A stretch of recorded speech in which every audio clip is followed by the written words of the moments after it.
Bueno, ayer estábamos empezando a ver los inhibidores suicidas, perdón. Vimos inhibidores no reversibles.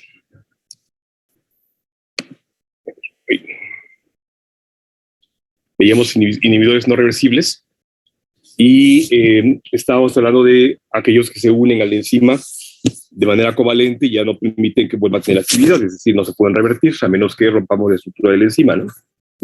Pero los modelos que vimos ayer, como el malatión, se unen generalmente en sitios alostéricos, aunque está escrito que el malatión se puede unir también a una serina cercana a la hendidura catalítica y en consecuencia bloquea la entrada del sustrato a la enzima, pero finalmente no permite que se haga la catálisis.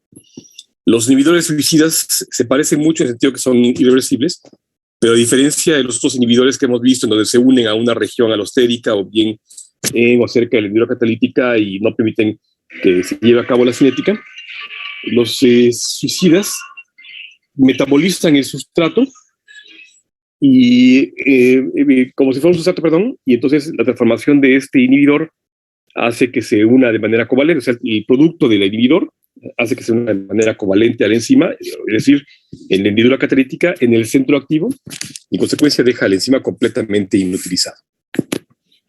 Y entonces estos inhibidores suicidas se consideran más bien sustratos modificados, que se llaman suicidas justamente porque la enzima lo transforma como si fuera un sustrato, pero la transformación, el producto del inhibidor, es el que va a bloquear por completo la actividad de la enzima, ¿no?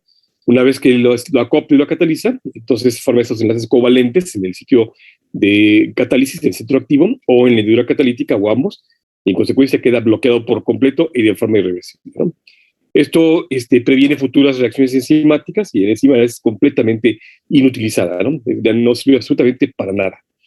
Entonces, esos inhibidores suicidas son interesantes porque justamente parten del principio del suicidio, ¿no?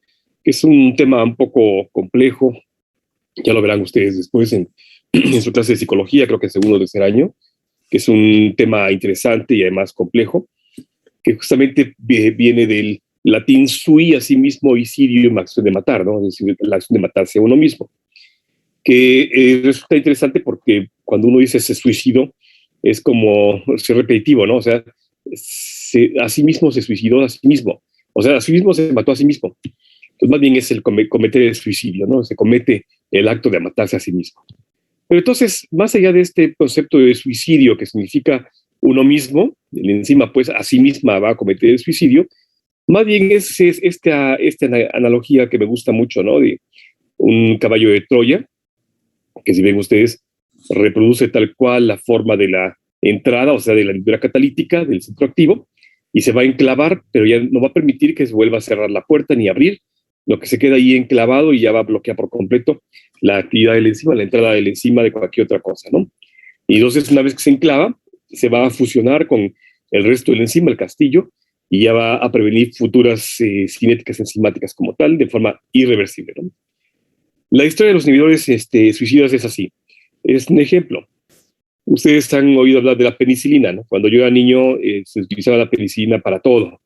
De allá que como se abusó de ella para todo, que me duele la garganta, penicilina, que me duele el estómago, penicilina, que me duele el riñón, penicilina, todo de la penicilina.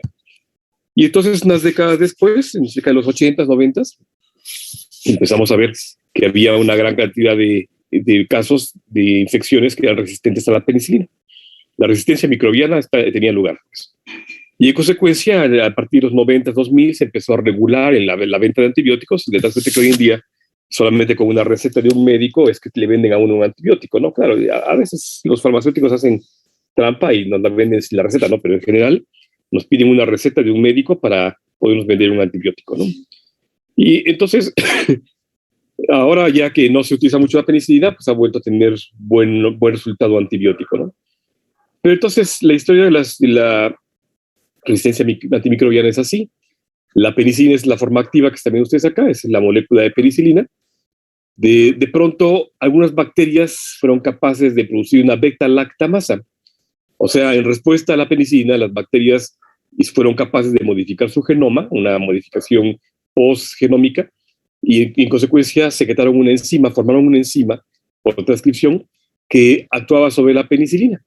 Eso lo hicieron los gram positivos, gram negativos, anaerobios, algunas micobacterias, y entonces transformaban la penicilina en ácido peniciloico, que es inactivo. Entonces, esta transformación de la apertura del anillo por la beta-lactamasa hacía que la penicilina ya no tuviera el efecto antibiótico, sino que se quedara como una molécula inactiva.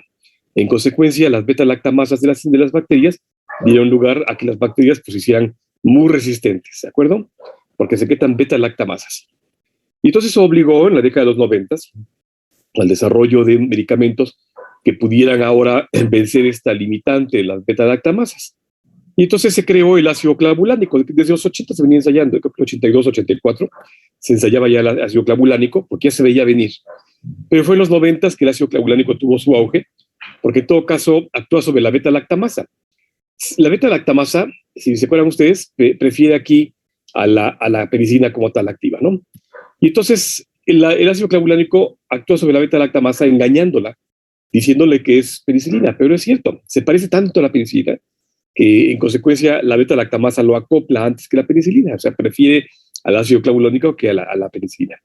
Y en consecuencia, una vez que se bloquea, permite, aquí está el bloqueo justamente de la serina del centro activo de la penicilina, aquí está la serina, entonces esta serina del centro activo se queda enclavada de manera covalente con el ácido clavulánico y entonces ya no permite que la enzima, la beta-lactamasa, actúe sobre la penicilina. Y en consecuencia la penicilina puede tener los efectos antibióticos que uno busca, ¿no? Entonces, este fue un desarrollo de justamente sustratos que se parecían tanto al sustrato original, que la enzima, en este caso bacteriana, lo metabolizara, y una vez que lo metabolizaba, se formaba un producto que hacía un enlace covalente con alguno de los residuos de aminoácidos del centro activo, de tal manera que se fusionaba a la enzima y la dejaba completamente inutilizada y de forma irreversible. Y entonces tenemos, por ejemplo, aquí el ácido clavulánico, que inicialmente se sintetizó a partir de este Saccharomyces clavulgerus, por eso es el nombre de clavulánico. Ahora, hoy día se hace también por recombinación. Está el sulbactam, tazobactam, que son sulfonas, que se parecen mucho a sulfas sintéticas, que derivan del ácido penicilánico. Están relacionados con la penicilina, pues se parecen mucho a la penicilina. El aciclovir, el antiviral, justamente, que se une a la timidina sinasa viral y en consecuencia es inhibidor para el ADN polimerasa viral de los virus y es su acción antiviral justamente, ¿no? Inhibe a las enzimas virales para que pueda evitarse la replicación viral como tal, ¿no? Y hay una serie así, hay combinaciones como amoxicilina ácido clavulánico, que es el más común, amoxicilina sulbactam, ampicilina sulbactam, en fin, otros antibióticos también, con ácido clavulánico o con sulbactam, ¿no? Que son finalmente el medicamento que se parece mucho a la penicilina, pero una vez que bloquean a las beta-lactamasas, permiten que la amoxicilina en este caso, o la cefoperazona, la piperacilina, cualquiera de ellas, tengan acciones antibióticas como tal, ¿no? También, por ejemplo, aquí está esta, ¿no? La NN-dimetilpropargilamina, que justamente inhibe a una monoaminoxidasa, esta MAO, que es una enzima que cataboliza neurotransmisores como la dopamina, la serotonina, que ya se acuerdan ustedes que vimos, que derivan justamente de aminoácidos aromáticos, y que entonces cuando baja la concentración del cerebro, produce Parkinson, ¿no?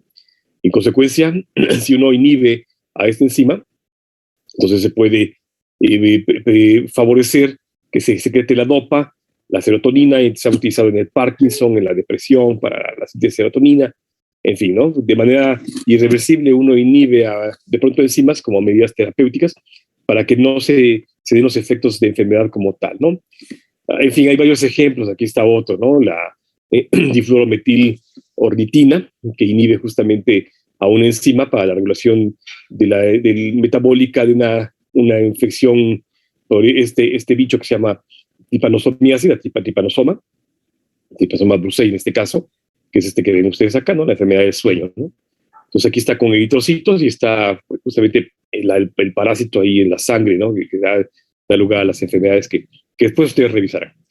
En fin, entonces esta difluorometilornitina inhibe justamente a una ornitina descarboxilasa del parásito y lo lleva a la muerte justamente porque no puede sintetizar los elementos metabólicos energéticos para sobrevivir y en consecuencia también son tratamientos específicos. No son suicidas porque garantizan que no se va a volver a revertir. No tenemos ninguna duda en que el parásito va a morir de manera invariable, ¿no? Todos los inhibidores irreversibles, sobre todo los suicidas, van inhibiendo dependiendo del tiempo de exposición, de tal suerte que el caso del malatión, cuando se exponía a la gente, a los 5 minutos ya había reacciones severas irreversibles a partir de los 5 minutos. Así es que si uno quisiera revertir algo de la toxicidad, tendría que hacerlo antes de los 5 minutos. Después de ese tiempo de exposición ya no hay forma de revertirlo, y por eso los casos que se vieron en la década de los 30, 40, que les platico de los campesinos, fueron terribles porque se dieron cuenta pues, varias semanas, días después, cuando ya la muerte era inevitable. Y además fue de una forma espantosa, ¿no? Con hemorragias, con convulsiones, desgarramientos de tejidos, en fin, es espantoso, espantoso, ¿no?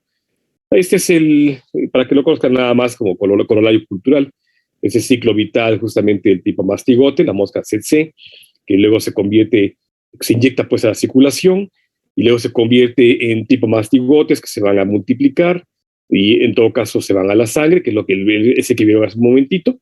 Luego otra mosca tsetse ingiere el tipo mastigote de la sangre del paciente contaminado, y se completa el ciclo como tal, ¿no? De tal suerte que vuelven a multiplicarse, y luego se van, dejan el intestino de la mosquita, se transforman epimastigotes, y así sucesivamente, ¿no? Y se repite el ciclo vital. Entonces, este sería el ciclo vital de este bicho, del animal del sueño, o la mosca tsetse, que justamente ahí utilizamos como antibiótico, como medida terapéutica, inhibidores suicidas, para que el tipo mastigote no pueda hacer este ciclo, y en consecuencia, en cualquiera de las fases que está, fundamentalmente en la sangre, ya no se siga replicando, y en el mejor de los casos, pues se destruya por el sistema endotelial nosotros, ¿no? Retículo endotelial. Hay una serie de enzimas. Bueno, ¿dudas de los inhibidores suicidas, chicos? No son suicidas nada más porque transforman el sustrato. Los demás nada más se enclavan. En cambio, estos suicidas se transforman como si fuera un sustrato. Y el producto del inhibidor es el que va a bloquear la síntesis de la enzima, porque se une de manera covalente generalmente al centro activo o a la hendidura catalítica. ¿De acuerdo? ¿Dudas, chicos? No, doctor, gracias. Bueno. Hay un grupo de enzimas que son muy importantes, que se llaman enzimas de escape. Les llamamos así porque son enzimas que de manera natural tienen una concentración muy baja en la sangre o no están en sangre, y que solamente cuando se escapan del interior de la célula, del espacio citoplasmático, es que nos llama la atención, de tal manera que, por ejemplo, una enzima que tiene una concentración muy baja, como la ascrimo, ¿no? Deshidrogenasa láctica o creatinfosfoquinasa, tienen concentraciones muy bajas en sangre. Pero cuando las vemos altas, significa que algo está mal. Se destruyó alguna célula y, en consecuencia, estamos viendo cómo se escapa el citoplasma hacia la circulación, ¿no? Entonces, por ejemplo, les quiero platicar la historia de la creatina, que se llama ácido alfa-metilguanido acético, y su nombre de creatina viene de un vocablo griego creas, que significa carne. En el siglo XIX, un químico lo acuñó, derivado de arginina, glicina, metionina, más o menos 1 gramo al día producimos, y es un buen marcador de nuestra actividad renal y además de nuestra dieta, ¿no? Cuando tenemos buenas concentraciones de creatina en orina, por ejemplo, o en sangre, podemos asumir que tenemos una buena dieta de proteínas, ¿no? Se sintetiza en el hígado, páncreas, riñones, por eso es un marcador de función renal, también de función hepática, y está presente en músculo y en el sistema nervioso central, ¿no? Esta es justamente la creatina, la fórmula de la creatina, y es un buen producto del catabolismo de los aminoácidos como tal. Y entonces, ya vimos ayer vimos a la creatinfosfosinasa, se presenté ayer como CK, la creatinsinasa, que también se llama CPK. Vimos que hay 2 subunidades, la subunidad M y la subunidad B, la subunidad MM, que son 3, aquí dice 2, pero la MM, que es músculo esquelético, la BB, que es cerebro, y la MB, que es músculo cardíaco. Y entonces, dependiendo de cuál es la subunidad de las 3 que estaban las isoformas, quiero decir, que estamos viendo elevada, es que podemos asumir que si el problema está en músculo esquelético. Por ejemplo, en el caso de estas filariasis o infecciones de músculo, por ejemplo, aquellas contaminantes de carne de puerco que suelen parasitar el músculo, entonces nos da lugar a no solamente elevación de enzimas musculares, sino también enzimas cerebrales, ¿no? Entonces veríamos CPK aumentada. Si el parásito está en el músculo esquelético, sería la MM. Si tenemos ya parásitos en el cerebro, sería la BB. En fin, y más aún, si tenemos problemas de corazón, sospechamos que hubo una rhabdomiólisis cardíaca o una ruptura de corazón, perdón, alguna lesión cardíaca. Entonces buscaríamos la isenzima MB, que es la de músculo cardíaco, ¿no? Perdón. Y entonces esta creatinsinasa, como su nombre lo dice, las sinasas son fosforilantes. Todas las sinasas significa que fosforilan, ¿no? Y vean como el nombre sistemático, creatín, fosfoquinasa. Creatín significa el sustrato, fosfo es lo que le pone al sustrato, lo que le agrega, y sinasa es que fosforila. Así es que esta creatina será fosforilada a expensas de ATP. Aquí está el grupo fosfato para formar fosfocreatina. Y esto lo hace, por ejemplo, la actividad muscular. Cada vez que el músculo esquelético, por ejemplo, está relajado, cuando se contrae por actividad, entonces hace esta fosforilación de la creatina, la fosfocreatina. De tal manera que tendríamos cifras normales, bajitas de creatinfosforinasa. Si hacemos ejercicio, se aumentan ligeramente, pero nunca en niveles preocupantes. En cambio, si tenemos rhabdomiólisis o después de una crisis convulsiva, o sospechamos que hay alguna lesión muscular, es decir, algún parásito muscular que esté destruyendo el músculo, entonces buscamos creatinsinasa, ¿de acuerdo? La otra es la deshidrogenasa láctea, que ya les presenté también ayer. Esta deshidrogenasa láctea de HL o lactato deshidrogenasa, que es lo mismo, es un tetrámero, son 4 subunidades.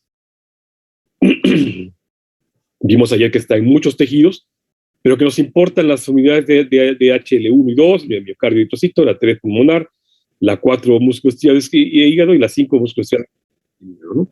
Entonces, justamente pensando en lo que decíamos ayer, si está presente en condiciones un poquito más altas de lo que uno esperaría ver normalmente, o definitivamente no debe estar y la vemos, entonces hay que preocuparse, ¿no? Pero no solamente son enzimas que nos permiten hacer un diagnóstico de alguna lesión en particular, sino que además nos orienta en el sitio de la lesión, ¿no? En este caso, por ejemplo, de manera muy selectiva hacia músculo, eritrocito, sistema reticuloendotelial, linfocitos, o pulmón y cerebro, en fin, ¿no? Todas estas son enzimas de escape, ¿no? Sin embargo, no hay que irse con la finta, porque vean ustedes, aquí están los trastornos cardíacos y infarto agudo del miocardio, miocarditis crónica, que puede dar lugar al incremento de deshidrogenasa láctica, ¿no? Por supuesto, ese es el más el trastorno cardíaco, el infarto agudo del miocardio, porque está más asociado con este tipo de enzimas. Pero también pensando en los eritrocitos, podrían ser anemias hemolíticas, pensando en neoplasias que están destruyendo tejido adyacente, neoplasias también, leucemias, que no deja de ser una neoplasia también, pero de células blancas, por eso está importantemente elevado también.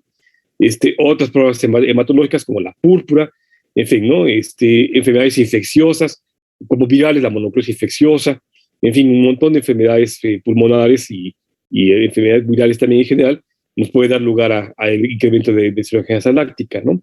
Neumológicos como sarcoidosis, empiemas, pus en el pulmón, inflamaciones como la artritis reumatoide, algunas formas autoinmunes que ya conocimos cuando vimos aminoácidos, ¿no? También puede dar lugar a deshidrogenasa láctica elevada. Piensen, por ejemplo, en Marfan o en Ehlers-Danlos, los que se está destruyendo la colágena y, consecuencia, eso induce una respuesta inflamatoria de reparación para poder solventar la ruptura de la colágena y las fibras elásticas, y en consecuencia daría lugar a elevaciones de deshidrogenasa láctica también, ¿no? Los osteomusculares también entrarían en esto, ¿no? Miopatías metabólicas, inflamatorias que entrarían en lo que estoy diciendo, ¿no? Y un montón de cosas más, ¿no? Vean, aquí está el hipotiroidismo, las crisis convulsivas, choque de algún tipo, algunas drogas, fundamentalmente aquellas que tienen que ver con la neuroexcitación, como la cocaína, el crack y estos. Recuerden que están asociados con el síndrome de Crush y en consecuencia también con rhabdomiólisis y también daría lugar a creatinfosforinasa y deshidrogenasa láctica elevadas, ¿no? Entonces, lo interesante de las enzimas de escape es que nos permiten, desde yo, no solamente establecer el diagnóstico, pues, de lo que estamos sospechando, ¿no? Sino que además nos orienta al sitio en particular en donde está ocurriendo el problema, ¿no? Vean ustedes, por ejemplo, deshidrogenasa láctica y creatinfosforinasa. Son muy importantes, pero tienen su tiempo específico para la medición. Vean ustedes, sujeto que llega que tuvo dolor precordial y en el momento de dolor precordial, al primer día, fíjense, el dolor precordial, es decir, tuvo isquemia cardíaca, quizás infarto pequeño o algo isquémico ahí que le dio dolor precordial, y entonces el sufrimiento del músculo cardíaco al primer día eleva la creatinfosforinasa. Pues es muy importante que sea una de las enzimas que primero se deben medir cuando sospecha un infarto agudo del miocardio, ¿no? Porque después, a los segundo día y medio, tercero, cae significativamente la concentración por debajo de lo normal, por debajo de lo normal, ¿eh? Pero en todo caso, la que nos importa ahora es la deshidrogenasa láctica, ¿no? A partir del tercer día, la que podemos ver elevada es la deshidrogenasa láctica, ¿no? Si alguien tuvo dolor precordial y ya pasaron 6 días, ya no tiene caso hacerle la creatinfosfosinasa porque esta ya cumplió su función inicial de la isquemia cardíaca y ya ha bajado considerablemente porque ahora es la deshidrogenasa la que tiene acciones más o menos hasta los 8 días, ¿no? Que todavía encontramos algo de elevación de las cifras, ¿no? Considerablemente. Entonces son enzimas que vean ustedes, no solamente nos permite, dice yo, el diagnóstico y la orientación del sitio, sino que además nos permite ver cuánto tiempo ha pasado, ¿no? Si ya no encontramos CPK, pero sí deshidrogenasa láctica u otras enzimas de escape, entonces podemos asumir que sí fue un infarto, ¿no? Tenemos la certeza de que sí hubo un sufrimiento cardíaco que llevó a una muerte de alguna parte del tejido muscular, o ya sea local pequeñito o extenso, ¿no? También está la transaminasa glutámico oxalacético, TGO, la aspartato-aminotransferasa, que la vamos a revisar un poco más adelante cuando veamos metabolismo. Ambas son enzimas hepáticas, aunque están presentes en corazón y también en músculo.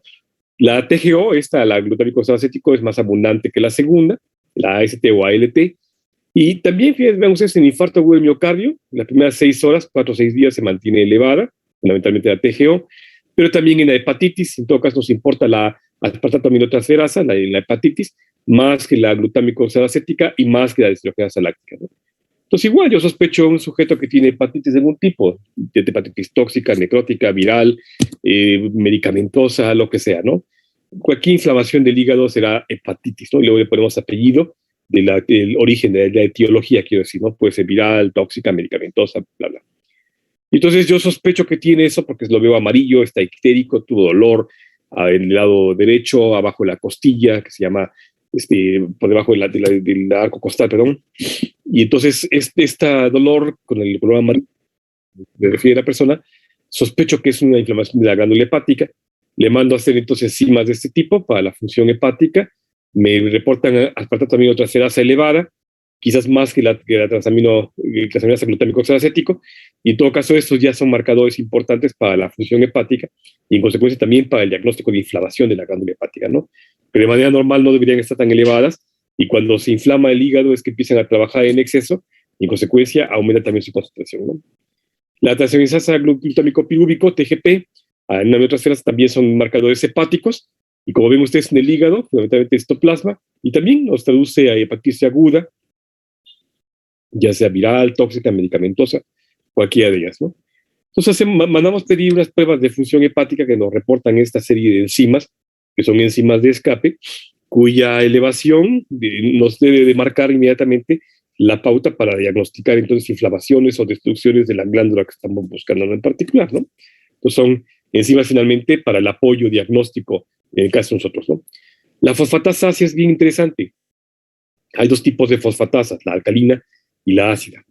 La ácida primero, está en muchos órganos, ¿no? En vaso, en hígado, próstata, mama, estómago, colon, en fin. También está en eritrocitos, plaquetas, leucocitos.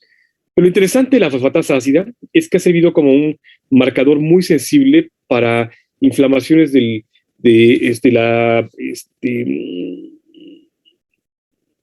la próstata, perdón, de la próstata en el caso de varones, y en consecuencia, si hay destrucciones de la próstata, ya sea por inflamación, por proliferación de células prostáticas, por cáncer en la próstata, entonces veremos que hay una gran cantidad de fosfatasa ácida, ¿no? De tal suerte que es un buen marcador bioquímico para la función prostática, junto con el antígeno prostático propiamente, ¿no? El antígeno prostático es una proteína que de manera normal producimos los hombres, ¿no? Siempre la estamos produciendo, pero las concentraciones deben ser muy bajitas.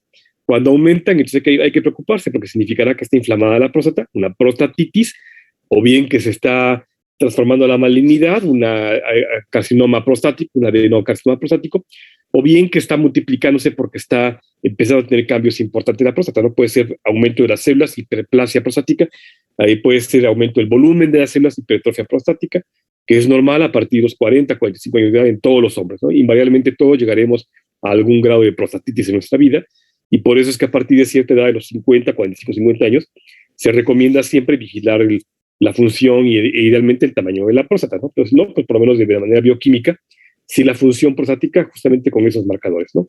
De los que el perfil prostático entonces lo forman la fosfatasa ácida y justo junto con el antígeno prostático son el perfil prostático ideal para la vigilancia de la próstata como tal, ¿no? ¿Hasta aquí dudas, chicos?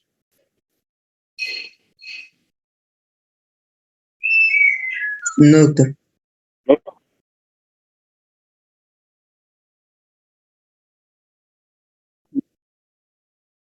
porque hay destrucción celular. De manera normal las tenemos en la sangre o no las tenemos, José Luis. Estas, por ejemplo, que estoy mencionando, sí están, pero en concentraciones muy pequeñitas, ¿no? Es decir, parte del metabolismo celular hace que algo se escape del citoplasma a la circulación, pero con una concentración muy baja. Realmente no es significativo. Cuando las vemos elevadas o las que no deben estar, las vemos presentes, entonces son un marcador sensible para indicarnos que algo está mal. Se destruyeron células y en consecuencia estamos viendo el citoplasma de las células destruidas que están circulando en el plasma sanguíneo. Entonces, por eso es que se llaman enzimas de escape, porque literal se escapan del citoplasma y se van a la circulación. Y su escape significa invariablemente inflamación, porque aumentó el metabolismo, destrucción celular, porque se está rompiendo las células y están en consecuencia dejando su citoplasma a la circulación, o bien algo las está lastimando, que están aumentando la cantidad de enzimas digestivas, ¿no? Entonces siempre son marcadores para inflamación, neoplasia o lesión celular, y no solamente son para diagnósticos, además digo, nos orientan en dónde está el lugar, ¿no? El sitio en particular de la lesión. ¿Ya?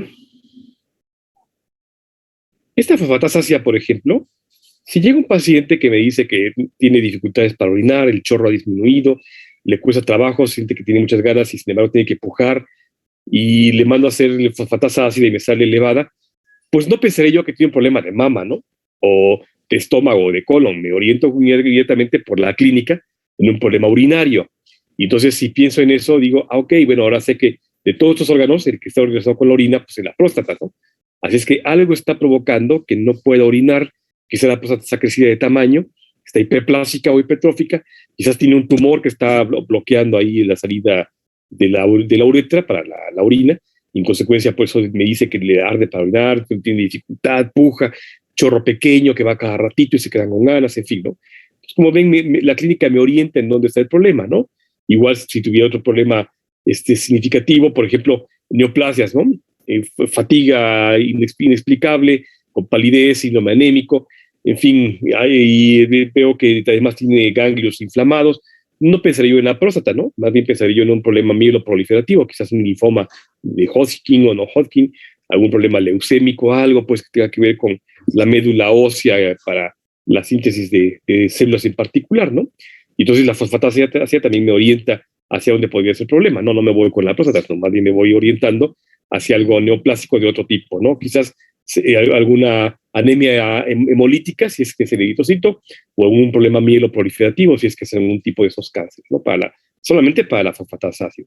Pues como ven, me orienta el diagnóstico como tal de lesión celular y además me orienta hacia dónde está el problema, ¿no?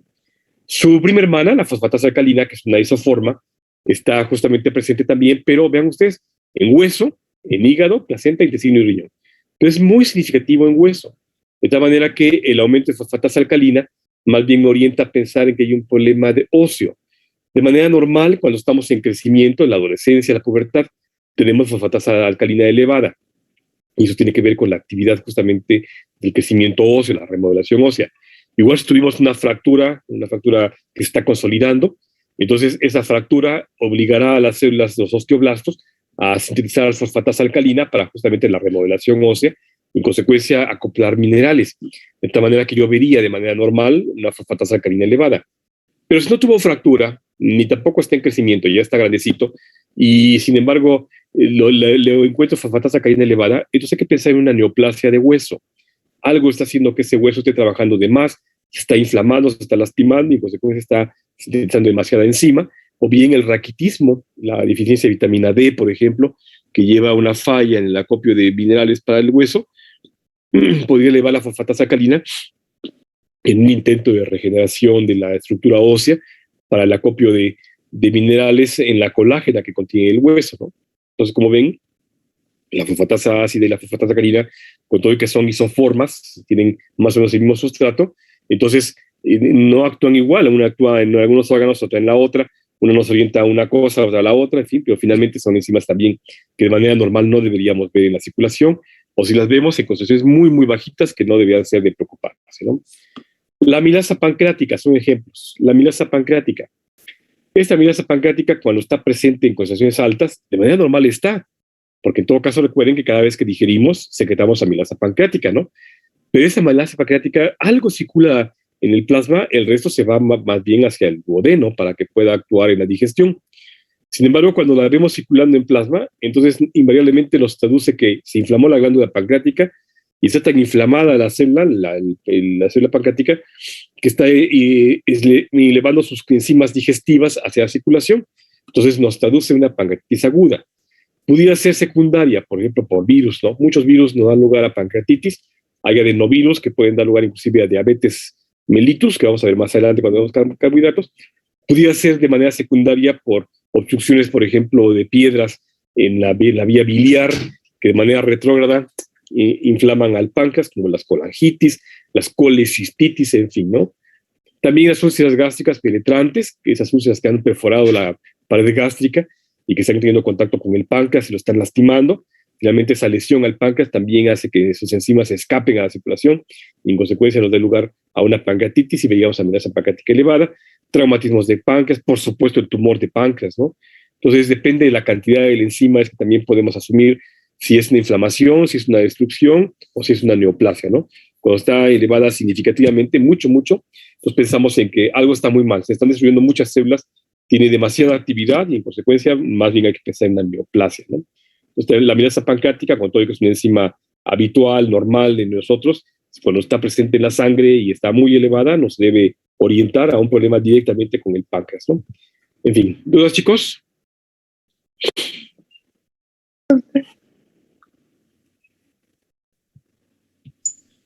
¿Hasta que alguna duda? No, doctor, gracias. Bueno. Muy bien, chicos, pues con esto último habíamos terminado el temario. Déjenme ver, voy a poner el bloque. El bloque 3 y 4 del temario, para empezar a ver ya el bloque 5, 6 y 7, entonces los voy a presentar. Yo quiero que vean el bloque 3 y 4.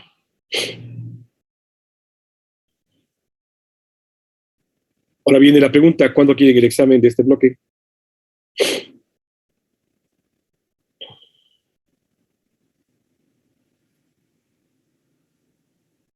¿Se lo podremos avisar con un poquito más de tiempo? Claro, claro. Vean ustedes, vimos características del sistema enzimático, vimos la clasificación, función de las enzimas, el papel de las vitaminas como precursores de coenzimas, vimos magnesio, manganeso como cofactores. No vimos como tal, así de manera puntual eso, pero sí vimos que son iones. Vimos los simógenos, vimos el complejo enzima-sustrato, la ecuación química que lo cimenten. No vimos la linear work porque no le vi caso, francamente. Eso es más bien para cinética enzimática básica y no le vi caso, honestamente, pero si quieren la podemos revisar mañana. Vimos mecanismos de control alostérico, justamente covalente, alosterismo, y todo eso vimos. Conocimos los modificadores como el pH, temperatura, y ahora aplicamos los enzimas de escape al diagnóstico clínico. Vimos hepatitis, infarto, cáncer de próstata, pancreatitis. Ya habíamos visto fenilcetonina y albinismo, pues no lo revisé en este punto, en la parte final.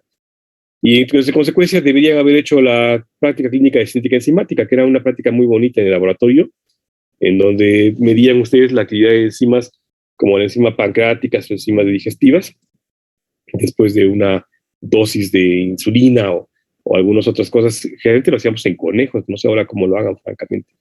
Pero, en fin, deberían haber hecho esta práctica muy bonita de la cinética enzimática, ¿no? Por lo demás, ese es el bloque 3 y 4, que ya lo acabamos de terminar.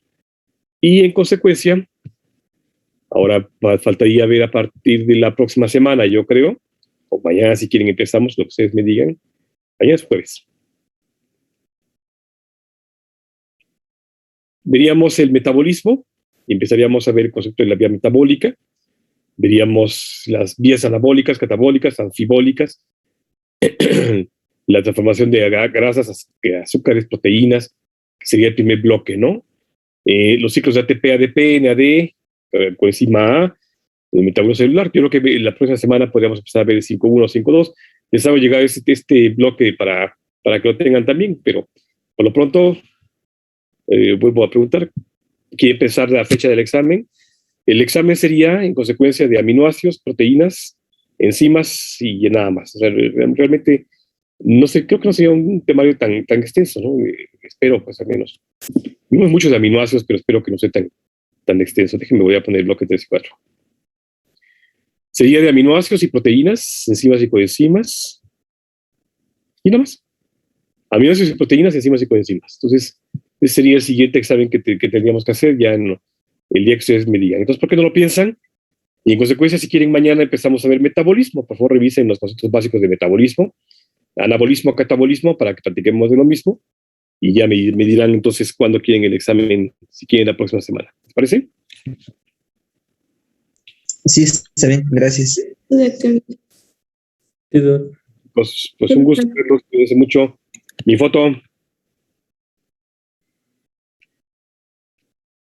Hola, Adri. Freddy. Hola. José Luis. Hola. Hola, Alejandra. Dale. Mi foto. Gracias, chicos. Un gusto verlos. Hola, Omar. Qué gusto verte.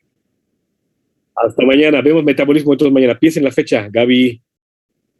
Un gusto verte. Gracias. Hasta mañana, doctor. Que tenga bonita tarde. Luego, doctor. Igualmente ustedes. Gracias. Gracias, Hasta doctor. mañana.